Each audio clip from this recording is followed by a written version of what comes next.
Romualdez muling tatakbong walang kalaban sa eleksyon.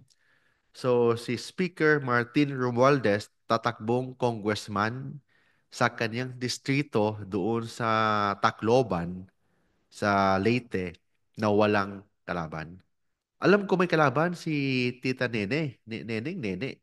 Oo, si Tita Nene. Kilala ko ito si Tita Nene Bacale. May kalaban siya. May kalaban siya. But ang problema, na-disqualify daw. Bakit na-disqualify? Kasi na-check natin sa social media, yung balota ng distrito ni Speaker Martin Romualdez, wala yung pangalan ng kalaban niya, si Tita Nene Bacale. So, I don't know yung iba, wala din. But yung kilala ko dyan, si Nene Bacale, kasi siya yung inendorso. Inendorso siya ni former President Digong Duterte.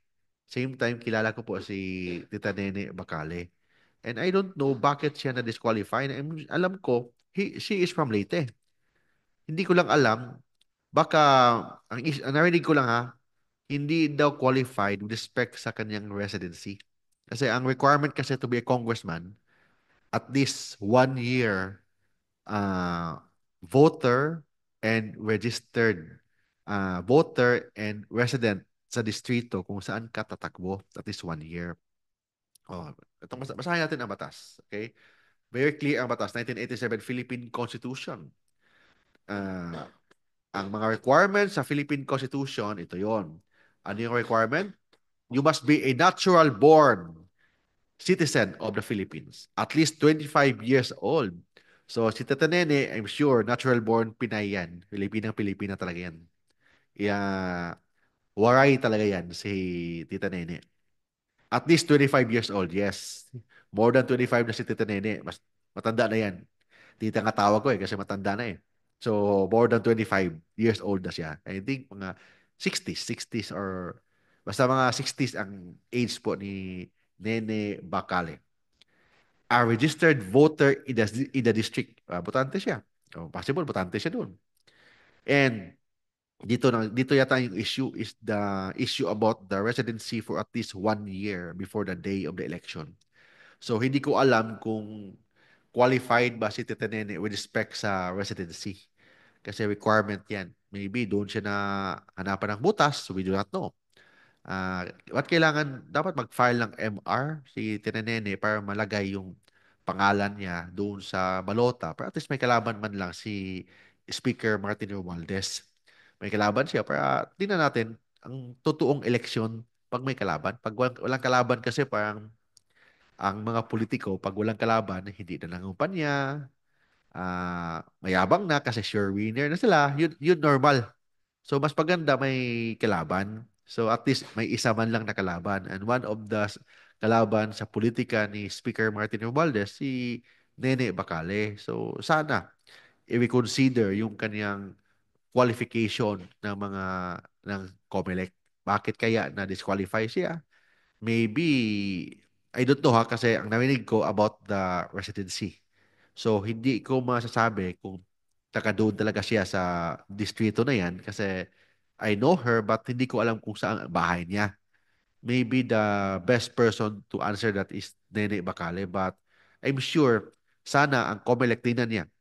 Kasi ang residency kasi under the law, hindi kailangan actual ka nandun sa bahay mo as long as you have the intention of returning. This is the Supreme Court decision in Imelda Romualdez Marcos versus Comelec na kailangan hindi ka kailangan na nandun, actual nandun, ng 1 taon bagong eleksyon, 2 taon bagong eleksyon, as long as you have the intention of returning. Because for purposes of election law, hindi residency ang kailangan. Hindi the concept of residency ang kailangan, but that domicile. Ang domicile na prinsipyo kasi sa political law is kahit wala ka doon, but you have the intention of returning.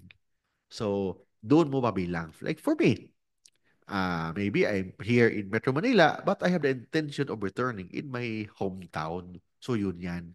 So, kahit na wala ako doon, kung tatakbo ako doon, I'm qualified. Kahit wala ako doon because I have the intention of returning. And I'm sure, yun yata kay Tita Nene. So, maybe kailangan niya sagutin lang, i-explain niya sa COMELEC bakit siya dapat ma-qualified to run for Congress doon sa distrito ng Tacloban, Leyte. So, yun lang yan. Basta pangit sa politika na tatakbo ka na wala kang kalaban, wala ka challenge-challenge.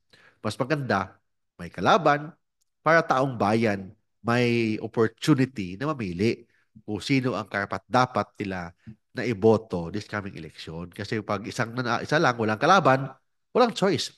Is either iboto mo siya or hindi mo na iboto. Blanco lang. Pangit naman. So mas maganda na may kalaban and so that para ang the democracy will work properly pag dalawa, tatlo, or apat ang magkalaban. Para makita natin that yung boses ng taong bayan, importante. Kasi pag walang kalaban, possible, yung mga politiko, hindi na mga kumpanya yan. Hindi na kayo pansinin mga botante, hindi na kayo pansinin yan pag walang kalaban. Pag may kalaban yan, alagang-alaga kayo dyan. So, mangumpanya sa iyo yan. Pupunta sa bahay niyo, pupunta sa barangay ninyo, pupunta sa bayan ninyo, magpapakilala, ano yung mga plataforma nila, anong gusto nila. But kung walang kalaban, possible, wala na ganun.